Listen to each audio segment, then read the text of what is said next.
Good day! This is Teacher Rowan. I'll be your guide in exploring Google Apps for education, for teaching and learning. In Google for Education, teachers can connect and collaborate easily while staying on task. It gives teachers the freedom to spend more time personalizing the learning experience and less time managing it. Students can learn essential skills such as 21st century problem solving, which they can use it in their future careers. As such, the accessibility features will also help and assist every learner to do their best work. Google offers different useful applications that we can use to connect education to technology. This will help our teachers as a 21st century educators to innovate and find ways on how to make teaching and learning more exciting, engaging, effective, and flexible to the demands of the society. Let's re-explore the education experience by discovering new angles to create, collaborate, and communicate as one. Para sa bata, para sa bayan, at para sa guro. Ang pagkatuto, huwag gawing komplikado. Sulong edukalidad.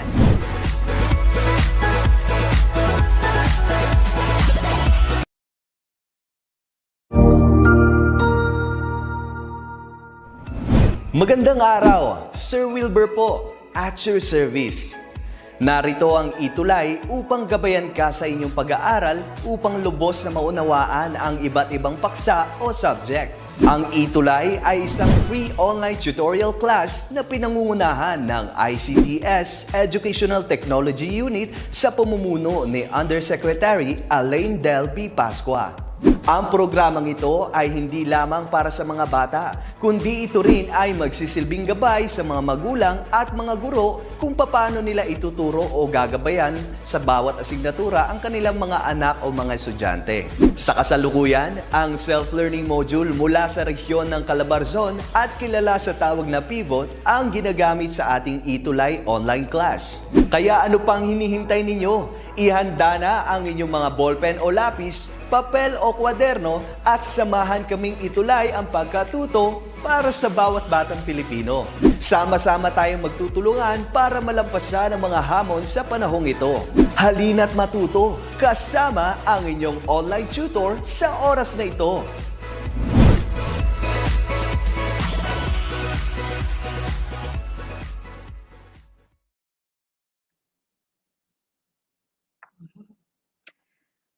Alright. Good afternoon po sa inyong lahat, everyone. Kamusta po kayong lahat? I am hoping that you are doing all great and good. And of course, safe and sound saan naman po kayong naroroon. And this afternoon, I will be your tutor. So let me first introduce myself to you before anything else. So, I am Ma'am Aileen J. Maglanque, but then you can call me A, and I will be your tutor for personal development course. And I am very much grateful to be part of ETUlay, our online tutorial, dahil isang napakagandang platform ito upang patuloy na maabot kayo ng mga mahal naming mga mag-aaral sa buong Pilipinas. And it is such a great honor to be part of this platform dahil talaga namang sa panahon ng pandemya, hindi pa rin mapipigilan ang pagbibigay at pagsaserbisyo sa atin ng Department of Education ng isang kalidad na edukasyon at patuloy itong susulong upang makaabot sa lahat ng mga mag-aaral sa buong Pilipinas. Kaya naman po sa lahat ng mga kasama ko ngayon na patuloy na sumusubaybay sa ating ETUlay online tutorial, isang magandang hapon po muli sa inyong lahat. And once more, I am your tutor A for personal development course. But then, of course, before anything else, allow me to greet the schools division of Nueva Ecija to the leadership of Dr. Jessie Ferrer, our SDS, and of course, Sir Apollo Lactao, the district supervisor of Aliaga SDO Annex, and of course, our beloved principal, particularly at Aliaga National High School, Sir Norberto M. Calma, and our assistant school principal, Ma'am Rizalyn hosts and to all of the faculty and staff from junior high school to senior high school, isang magandang hapon po sa inyong lahat. At higit sa mga magulang, sa mga estudyante, and to all of our guardians na patuloy na nakakasama namin, magandang hapon po sa inyong lahat.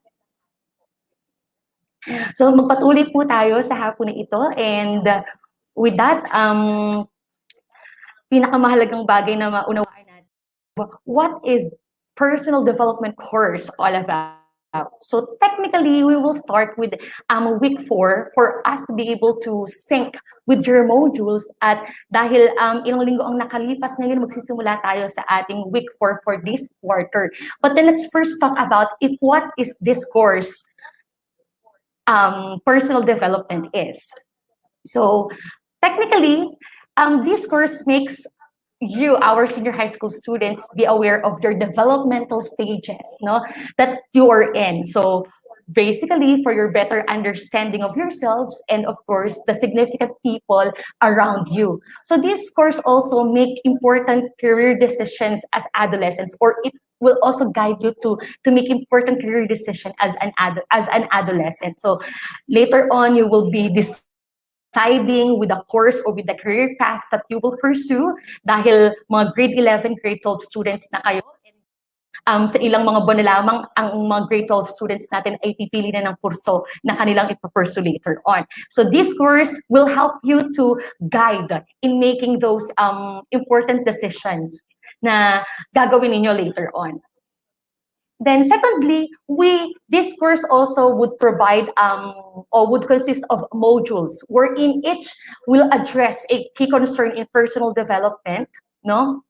And at the same time, this course will also use this what we call experiential approach that will invite you, our students, to explore the different themes of your development. So basically, that would be that would happen with your personal reflections, sharing, and then lectures and other relevant theories or concepts and tools in different areas in psychology. So I hope that you'll find this course or this subject interesting at the same time exciting at sama tayo up to the end of this course. All right, so this time, as hope or pagtrabahuhan natin to meet the following objectives, no? So basically, we have the first objective for this afternoon is that for you to identify ways that help one become capable and responsible adolescents prepared for adult life. And secondly, for our learning objective, we have describe some activities that can manage stress. And lastly, acknowledge the different types of challenges that adolescents have to face and the means of addressing them. So for this afternoon, I am very much excited to begin our online tutorial session. For our first topic, pero bago ang lahat, ang tanong muna ni Tutor A is, are you ready? So if you are ready, make it sure that you have with you your Purdavi Starter Pack Kit.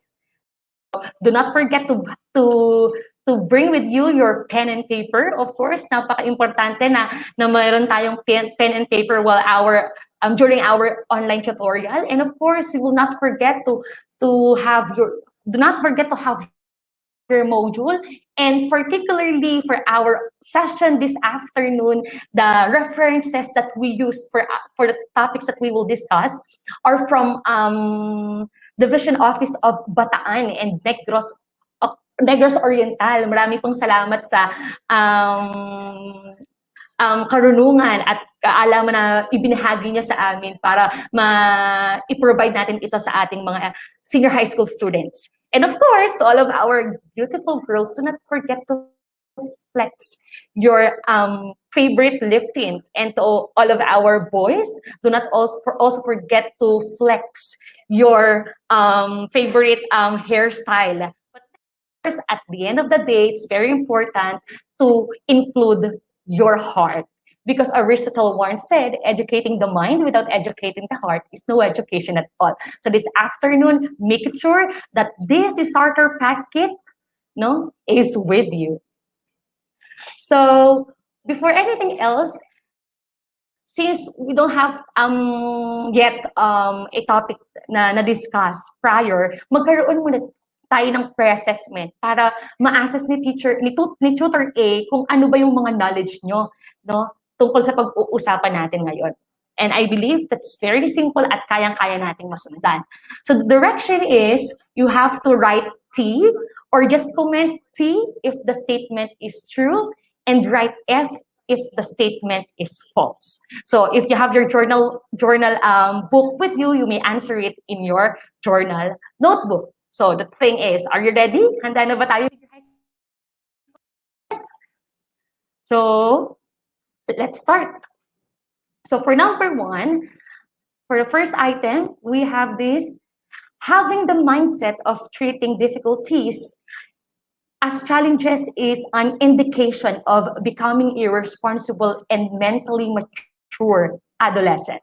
So what do you think is the answer? Is it true or false? Again, write T or comment down below the letter T if the statement is correct, and comment down below the letter F if the statement is false. So what do you think is the answer? Anyone? All right. So the correct answer is it's true.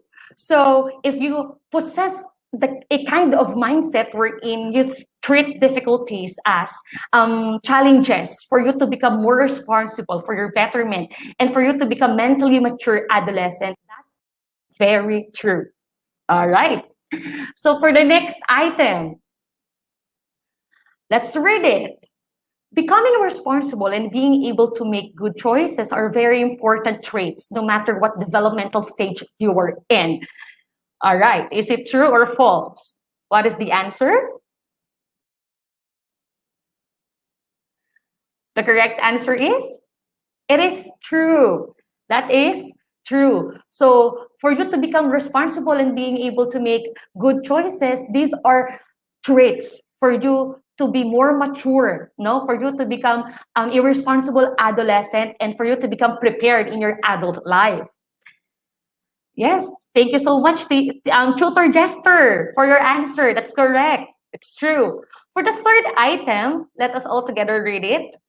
Okay, go. You can shape your personality with your actions. Okay, so what do you think is the answer? Again, write T or comment T if the answer is true, and comment F if the answer is false. Wow. Thank you so much, Tutor Jester. What do you think is that?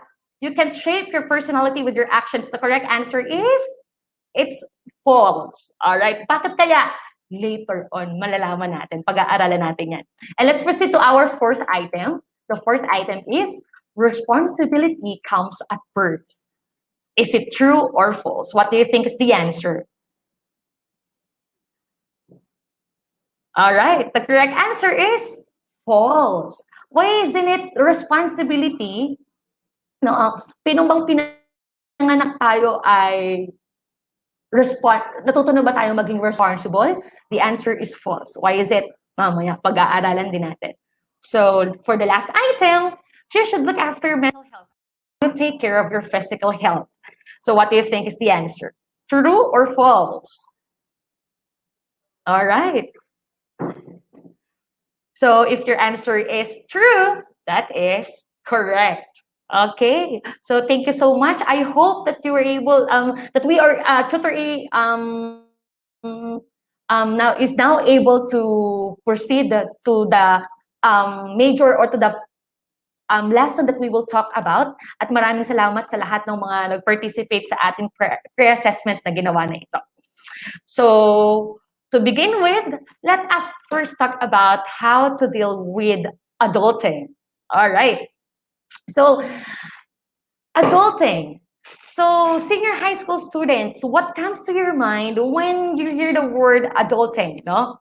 So, for some adults, no, katulad ng mga ate nyo or mga tita ninyo or mga magulang ninyo, adult means saving money, no, paying bills, or car mortgage. Nako, para yatang usapang mga pera ito at mga bayaran ng mga bagay na dapat na bayaran, ano?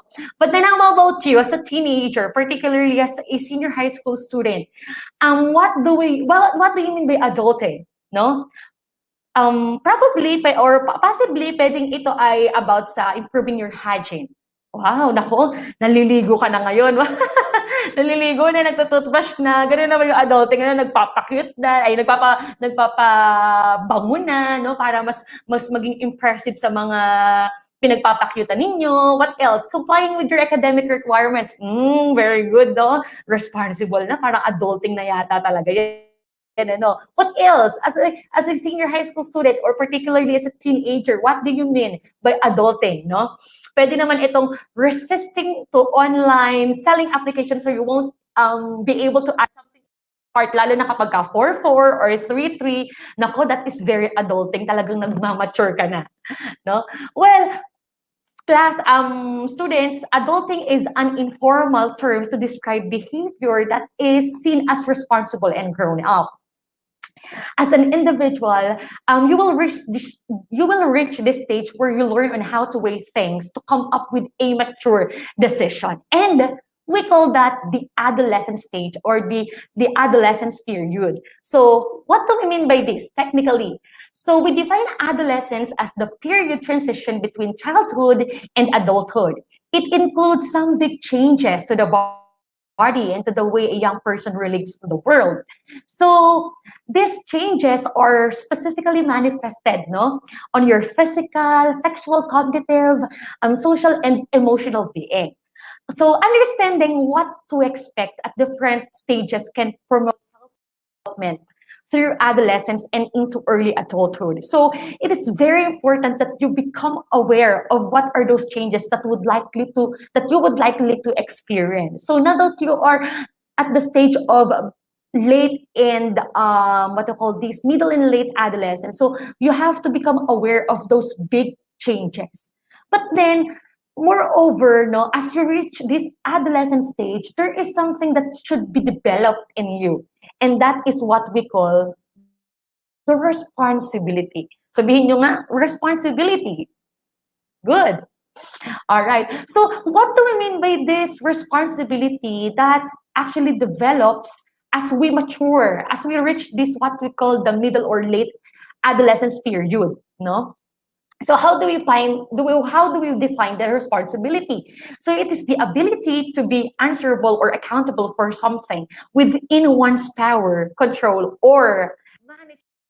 So senior high school students or part of learners, as an adult, you learn this sense of responsibility when you are given a certain task to accomplish. So just like in your home, di ba? When your parents task you to look after your younger siblings, and then what about in your school? Okay, in your school, you attend your class on time. What else? You study your lessons and you completely answer, no, the modules. All right. So what about as a person or as an individual? It could be being careful what to post online. And then at the same time, pagtatapon ng balat ng candy sa tamang tapunan o sa basurahan, di ba? That is an indicator of being responsible. Kasi yung iba sa atin kapag nagtatapon pag nagki-candy at yung pinag-plastikan nito, tinatapon lang sa kung saan, tama ba ako? And of course, indicator that you are a responsible individual kapag ikaw ay nagbabayad ng utang. Naku ha, that is one thing. But then you know what? Kidding aside, becoming responsible and being able to make good choices are very important traits no matter what developmental stages you are in. And as you learn to become responsible, you will realize, no, that you should always be mindful or careful of your actions and words. You become more aware of others' needs and considerate of them. On the other hand, you grow and mature to someone who is more caring, compassionate, and loving. So, di ba? That is very beautiful. So now, ano pa ba yung mga indicators o how could we fully understand the meaning of this what we call responsibility? So the first thing is that responsibility doesn't come at birth. Okay? Hindi ito nakayakap na sa atin once na tayo ay pinanganak. It is something that is acquired as you age, progress in life. No, it is a lifetime process wherein you learn to become responsible. Paano? You choose your own behavior, actions, and words, and whatever might be the results, they will shape you to become responsible on how to cater them or manage them. Secondly, responsibility is a skill. Okay, you learn it. That is why we say that you shape your personality with your actions, di ba? So, for example, it is you who chooses to be lazy, or to get up early every day, or if you want to save money or spend it recklessly. So it is a skill that you have to learn, you have to master, because later on, the kind of your lifestyle or your personality, no, ay mas na-shape at mas namomold ng action mo. And if your actions are are very responsible, therefore, you will learn this what we call responsibility as a skill. So, however, no, but it's not really easy to be a responsible teenager. There may be lots of things going on in various facets of your lives. The demands and expectations of your parents and other people around you can really be so stressful. Tama ba ako? Just for example, your parents expect you to be on the honor roll. Ina-expect ng magulang mo na ikaw yung kasama sa top, at minsan nag-expect pa sila na ikaw yung top 1, di ba? But then, no, on the other hand, they might expect you to be a CPA or lawyer in the future, since these professions are in your bloodline. And those things put you under pressure that you find being a responsible teenager so difficult. But then, you know what? The good news is that you can treat these difficulties as challenges, which can be exciting. Hello? No, you can perceive these difficulties, no, as challenges that will bring out the best in you. No, having that mindset is also an indicator of becoming a responsible and mentally mature adolescent. So for this moment, let me give you some ways that could help you as teenagers to become responsible adolescents prepared for adult life. So they are 12, but then let me just give you 8 ways. These are just practical ways for you to become a responsible teenager that is prepared for your adult life. So how to become a responsible adolescent? Are you ready? So the first thing is that focus on your studies and do well in all of your endeavors.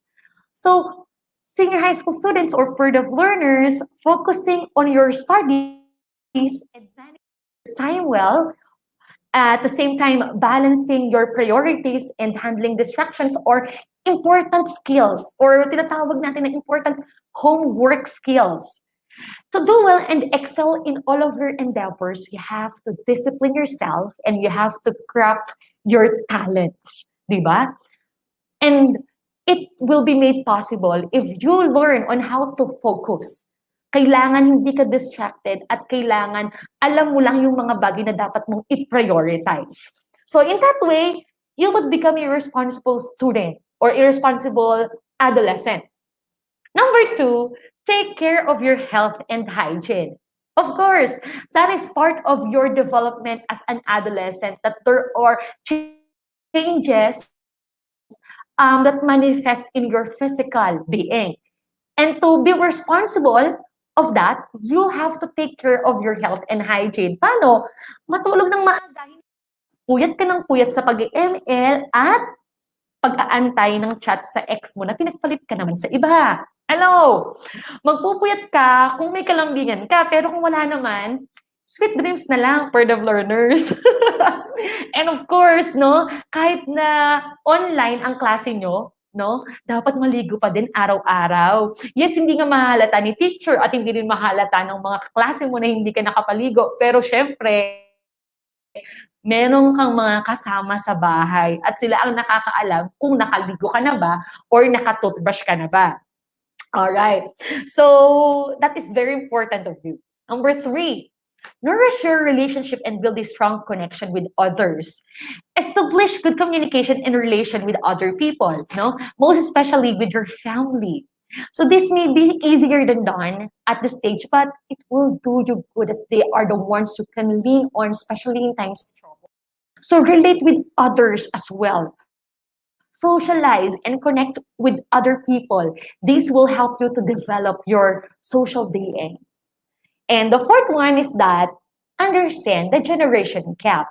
So a generation or gap or generational gap is a difference of opinions between one generation and others regarding beliefs, politics, or values, or etc.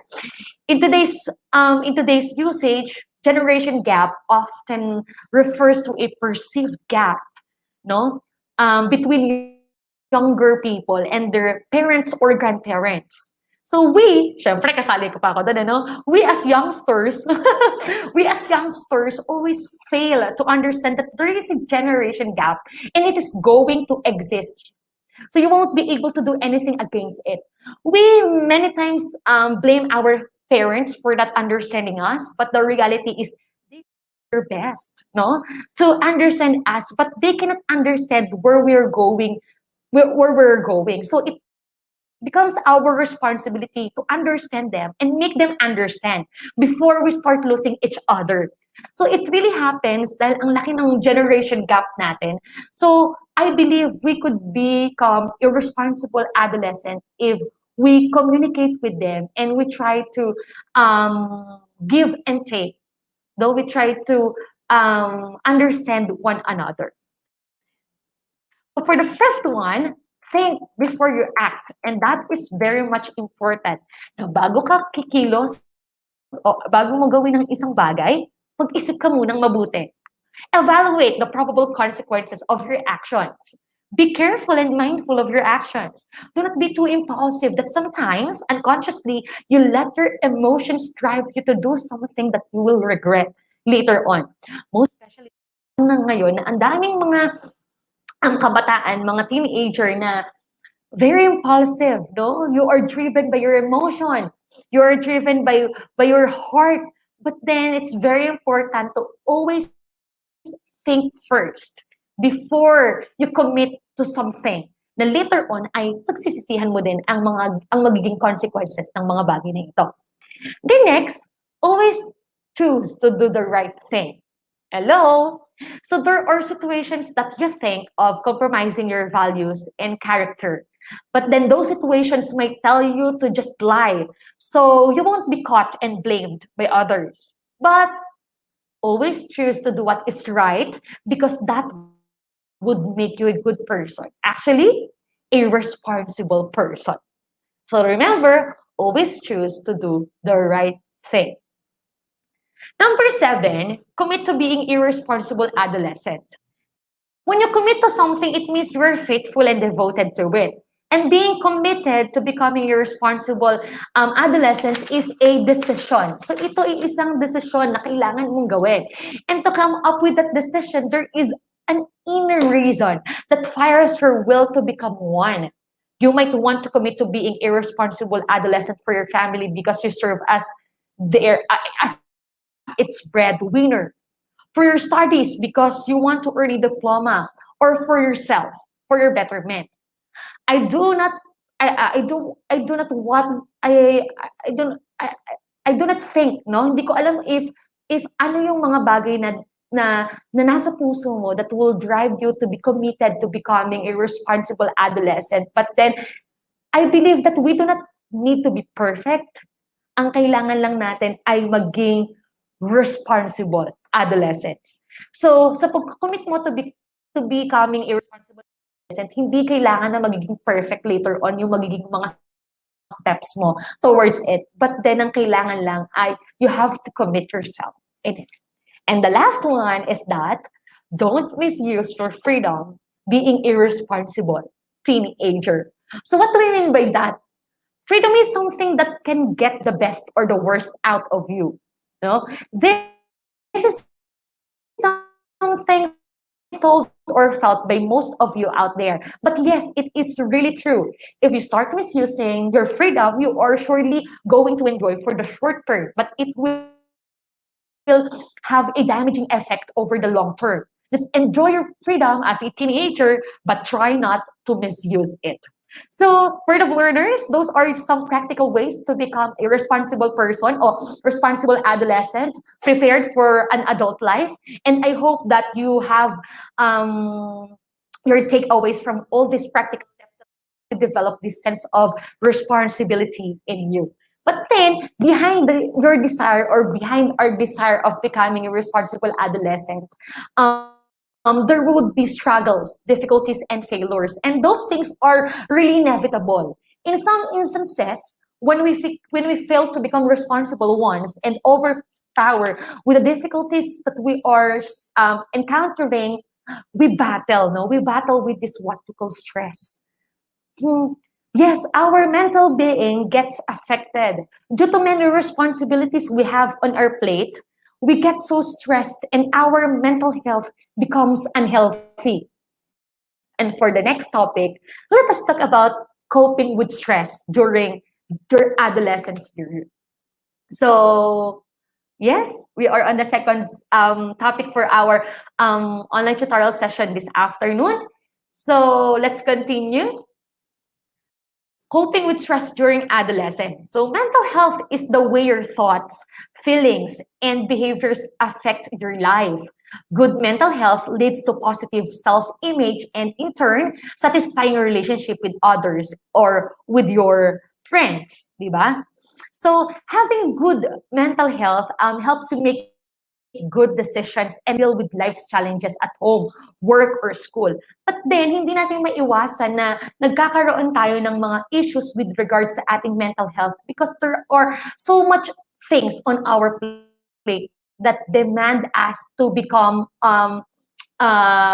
more eager na hindi natin na-meet or na-fulfill yung other roles and responsibilities na meron tayo. And the tendency is that experience natin tong mga stress na ito sa ating mga buhay. But then you know what? It is not uncommon, no, for teenagers to develop problems with their mental health. It's not really common. Problem can range from mild to severe. And that is very true, right? So it isn't common, pero the reality is it's existing. Nangyayari na madami sa mga teenagers natin ay nakakaranas ng ganitong kind of stress or ganitong kind of mental health issues. But then you know what? Problem can range from mild to severe and can include what? Depression, anxiety, tama? And meron pa tayong tinatawag na body esteem issues. And worse is suicide and among others. Unfortunately, most of our young people or most of you with mental health problems don't get any treatment for them. But as Filipinos, we have this what we call a very beautiful attitude, no? Bilang mga Filipino particularly, and we call this as resilience or this resiliency or being resilient. What do we mean by resilience? It is the capacity to cope with normal stress of life, no? It is an important component of most definitions of mental well-being with great relevance for the prevention of mental illness. So working productively and fruitfully is an important component from the point of view of economists, and in some studies is regarded as the primary component. So we are resilient. Lumalaban tayo, matapang tayo, and we treat this as a challenge, no? At naniniwala ako na mapagtatagumpayan natin. But then it is real. It is real. It's really happening na most of our teenagers are having these mental health issues. But then, furthermore, ano bang ibig sabihin ng tinatawag natin na stress? So technically, when we say stress, it is an emotional factor that causes bodily or mental tension, no? It is the body's response to anything that makes us feel threatened or pressured. It is caused by any kind of demand to which we must adopt, adjust, or respond. It is the body's automatic way of reacting to changes, challenges, and demands placed on us. So we encounter this stress when there are certain challenges, when there are certain changes in our lives, and it is a response to those things that could either make us feel threatened or pressured. But then the thing is, not all stresses are really bad. Hindi lahat ng stress ay masama. Bakit? Pag-aralan natin. By identifying the different kinds of stress. No? So the first one is this eustress. It is a kind of stress that positively affect our activity. So we call that as eustress. So ano nagagawa ng eustress? It motivates. It is a short-term stress. It is perceived within our coping abilities. It makes one feel excited and it improves one's performance. So kailan ba natin na-experience itong eustress na to? Commonly, when we are enrolling a course in college. Di ba? Ang nalilito ka kung anong course ang ipapursue mo, but that is a good thing because you are now going to college. What else? Applying for academic reward. Ang dami hinahanap sa atin ng mga requirements, but then imagine you are about to apply for an award or academic award particularly. Receiving a promotion to all of our professionals and starting a new job and making a vacation. So secondly, we have this what we call distress or the negative stress that arises because our normal routines are altered and adjusted. So anong nangyayari dito sa distress na to? So it causes anxiety. What else? It can be short or long term. It perceived as outside our coping abilities. It makes one feel unpleasant and it decreases one's performance and can lead to mental and physical problems. So the thing is, what are the examples of this distress? The first one is that the death of a family member. What else? Injury or illness, sleep problems, or a failing grade or an incomplete subject. So those are the things that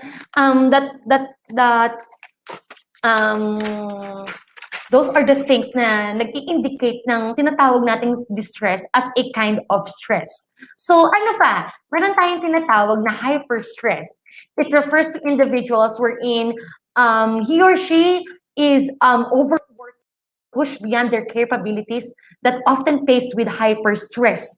So ito yung kind of stress that we are experiencing when we have so much on our plate that we overwork or we push beyond our capabilities. So the tendency, we experience this and we get so restless. No? Wala na tayong kapahingahan, masyado na tayong pagod.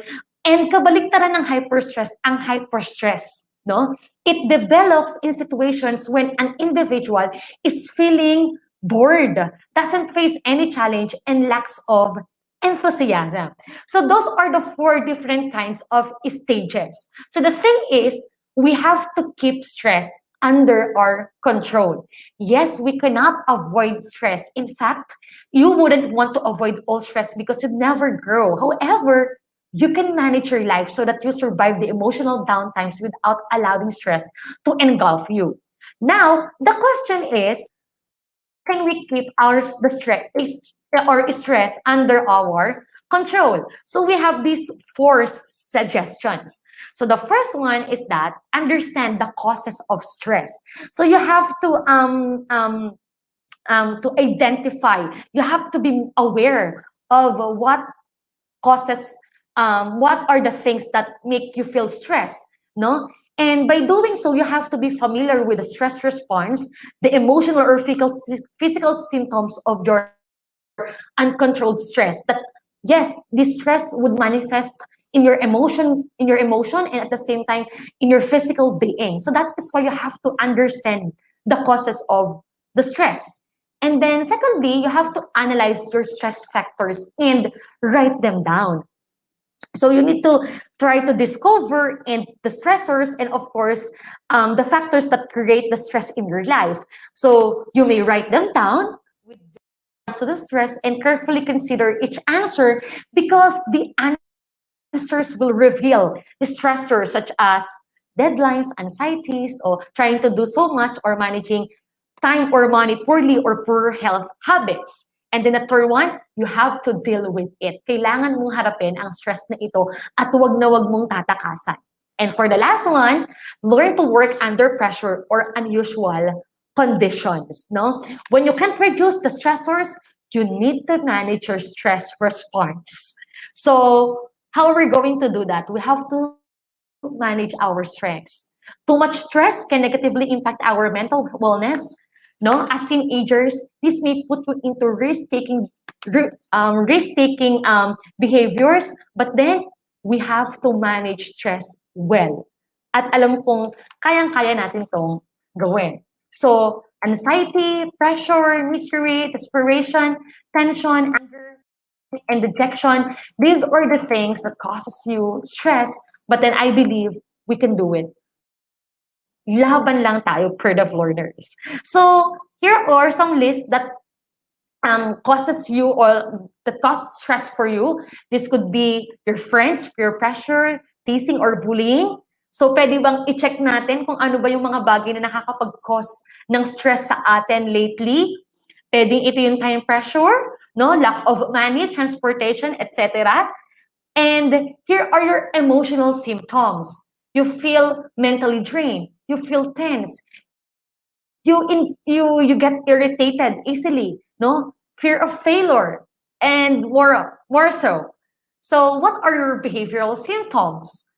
Yung iba, naninigarilyo, umiinom, gumagamit ng pinagbabawal na gamot. Yung iba naman nagre-reflect sa physical being nila, masakit yung kanilang likod, and then yung iba naman absent. No? So those are the indicators or the symptoms of stress in your behavior. But then here it is, by wearing a mask, you may expect to hide stress caused by problems in your personal life and not let them influence your other activities. But then it is not good for you to wear a mask. You have to deal with it. You have to manage it. At alam ko na kayang-kaya mo yan. So prolonged stress can be devastating. Burnout, breakdown, and depression are some of the potential results of a long-term unmanaged stress. But then the more you try to hold your emotions in, the greater the pressure build up will be. So I hope na we're able to learn on how to manage our stress and you will become more aware of the stressors na nararanasan mo. I just really hope na makita mo yung courage na kaya mong lagpasan ng lahat ng mga bagay iyong nararanasan by believing in yourself and of course by believing to God.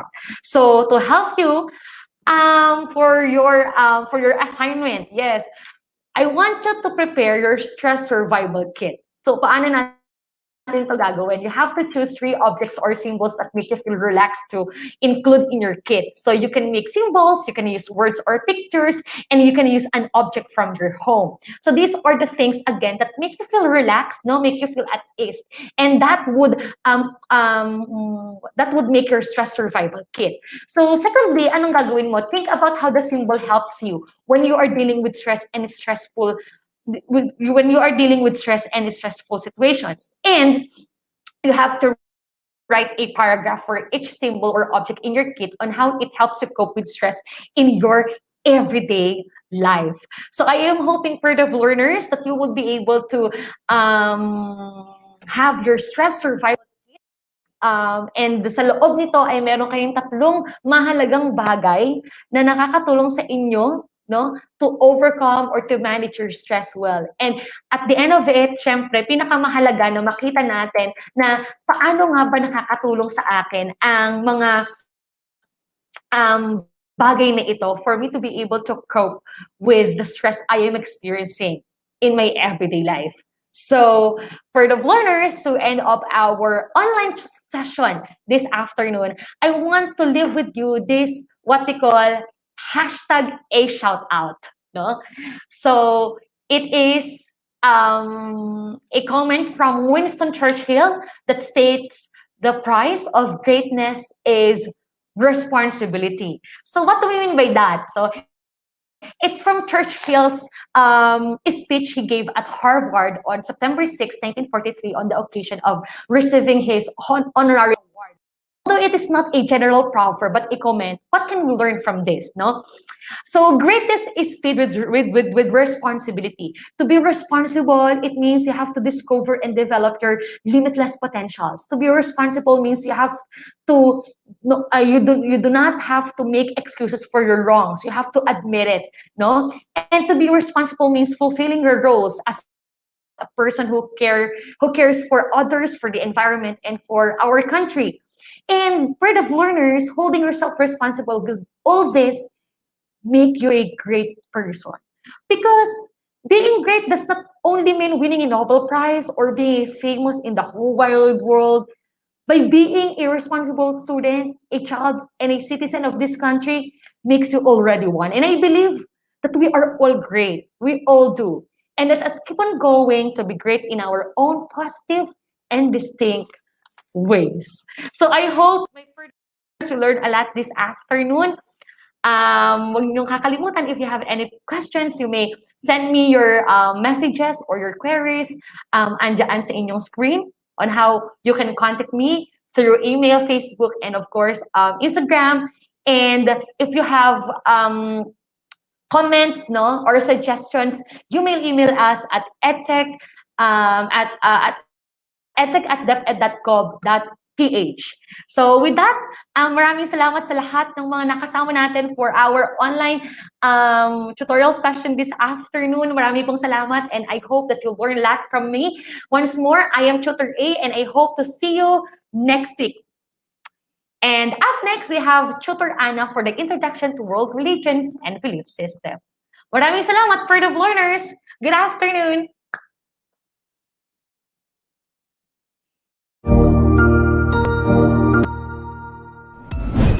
Sigurado ako na marami ka na namang natutuhan sa ating ETUlay tutorial session ngayong araw.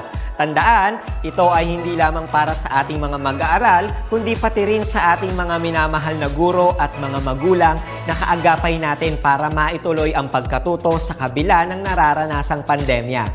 Patuloy ding sumubaybay sa DepEd TV para sa mga araling ginawang video episodes. Mapapanood ito mula Lunes hanggang Sabado, alas 7 ng umaga hanggang alas 7 ng gabi sa inyong mga telebisyon. Abangan bukas mula 1:00 ng tanghali ang iba pang aralin sa ating ETUlay free online tutorial session sa mathematics. I-like and subscribe at manatiling nakasubaybay sa ating ETUlay tutorial session sa DepEd Edtech Unit FB page at Educational Technology Unit channel sa YouTube at sa DepEd Tayo at DepEd Philippines social media accounts. Paalam!